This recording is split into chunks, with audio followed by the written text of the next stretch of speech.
কলিকতাৰ পৰা দিল্লীলৈ গ্ৰেণ্ড ট্ৰাংক ৰোড কেতিয়া নিৰ্মাণ কৰা হৈছিল? বিকল্পসমূহ 1835 চন, 1836 চন, 1838 চন, 1839 চন। আৰু ইয়াৰ শুদ্ধ উত্তৰ অপশ্যন ডি 1839 চন। ভাৰতবৰ্ষত প্ৰথম ৰেল চলাচল কিমান চনত আৰম্ভ হৈছিল?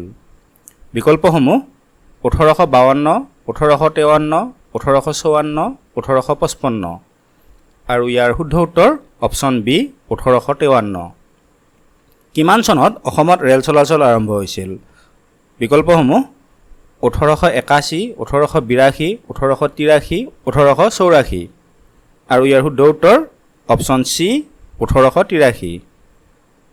কিমান চনত কলিকতা আৰু ডায়মণ্ড হাৰ্বাৰৰ মাজত বেচৰকাৰী খণ্ডত প্ৰথম টেলিগ্ৰাফ ব্যৱস্থা আৰম্ভ হৈছিল?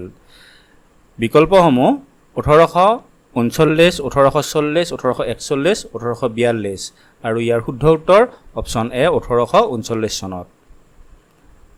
বন্দে মাতৰম গীতটিৰ ৰচক কোন আছিল? বিকল্পসমূহ মহম্মদ ইকবাল, হৰীন্দ্ৰনাথ চট্টোপাধ্যায়, বংকিম চন্দ্ৰ চট্টোপাধ্যায়, ৰবীন্দ্ৰনাথ ঠাকুৰ। আৰু এই প্ৰশ্নটোৰ শুদ্ধ উত্তৰ হ'ব অপশ্যন চি বংকিম চন্দ্ৰ চট্টোপাধ্যায়। অসমত প্ৰথম কোন দুখন ঠাইৰ মাজত ৰেল চলাচল আৰম্ভ হৈছিল?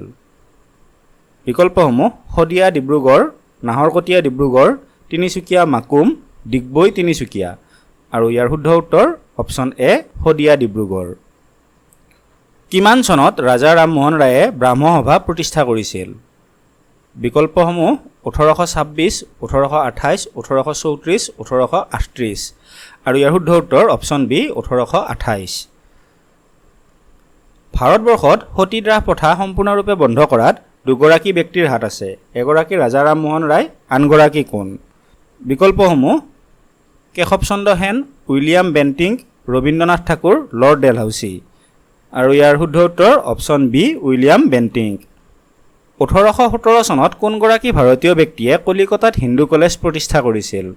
বিকল্পবোৰ হ'ল ৰবীন্দ্ৰনাথ ঠাকুৰ, কেশৱ চন্দ্ৰ সেন, ৰাজা ৰামমোহন ৰায়, হৰীন্দ্ৰনাথ চট্টোপাধ্যায়। আৰু ইয়াৰ শুদ্ধ উত্তৰ অপশ্যন চি ৰাজা ৰামমোহন ৰায়। ৰামমোহন ৰায়ক ৰাজা উপাধি কোনে প্ৰদান কৰিছিল? বিকল্পসমূহ ঔৰংজেব, ৰবাৰ্ট ক্লাইভ, মোগল সম্ৰাট আকবৰ দ্বিতীয়, ৰবীন্দ্ৰনাথ ঠাকুৰ। আৰু ইয়াৰ শুদ্ধ উত্তৰ অপশ্যন চি মোগল সম্ৰাট আকবৰ দ্বিতীয়। লুচাই পাহাৰ ব্ৰিটিছসকলে কিমান চনত দখল কৰিছিল? বিকল্পবোৰ হ'ল 1894, 1896, 1897, 1898। আৰু ইয়াৰ শুদ্ধ উত্তৰ অপশ্যন ডি 1898। চিপাহী বিদ্ৰোহৰ প্ৰথম শ্বহীদ কোন আছিল? বিকল্পসমূহ ঈশ্বৰ পাণ্ডে, মংগল পাণ্ডে, শোভা দেৱী, বাহাদুৰ শ্বাহ দ্বিতীয়। আৰু এই প্ৰশ্নটোৰ শুদ্ধ উত্তৰ অপশ্যন বি মংগল পাণ্ডে। ভাৰতৰ প্ৰথম ভাইচৰয় কোন আছিল? বিকল্পসমূহ lord Dalhousie, lord Canning, lord Mayo, lord Lytton. আৰু ইয়াৰ শুদ্ধ উত্তৰ option B lord Canning. Ramakrishna mission কোনে প্ৰতিষ্ঠা কৰিছিল?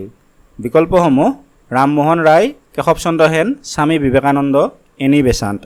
আৰু ইয়াৰ শুদ্ধ উত্তৰ option C Swami Vivekananda. Home rule league কোনে প্ৰতিষ্ঠা কৰিছিল? বিকল্পসমূহ বাল গংগাধৰ তিলক, এনি বেচাণ্ট, সুভাষ চন্দ্ৰ বসু, লালা লাজপত ৰয়। আৰু ইয়াৰ শুদ্ধ উত্তৰ অপশ্যন বি এনি বেচাণ্ট। কিমান চনত এনি বেচাণ্ট ভাৰতীয় জাতীয় কংগ্ৰেছৰ অধিৱেশনত সভাপতি হৈছিল? বিকল্পসমূহ 1915 চন, 1916 চন, 1917 চন, 1918 চন। আৰু ইয়াৰ শুদ্ধ উত্তৰ অপশ্যন চি 1917 চন। ভাৰতীয় জাতীয় কংগ্ৰেছ গঠনৰ সময়ত ভাৰতৰ ভাইচৰয় কোন আছিল? বিকল্পসমূহ Lord Canning, Lord Ripon, Lord Dufferin, Lord Minto. আৰু এই প্ৰশ্নটোৰ শুদ্ধ উত্তৰ অপশ্যন চি লৰ্ড ডাফৰিন। 1885 চনত ভাৰতীয় জাতীয় কংগ্ৰেছৰ প্ৰথমখন অধিৱেশন মুম্বাইৰ কোনখন কলেজত অনুষ্ঠিত হৈছিল? বিকল্পসমূহ Wilson college, Gokul Das Tejpal Sanskrit college, Khalsa college, Sophia college. আৰু ইয়াৰ শুদ্ধ উত্তৰ option B Gokul Das Tejpal Sanskrit college.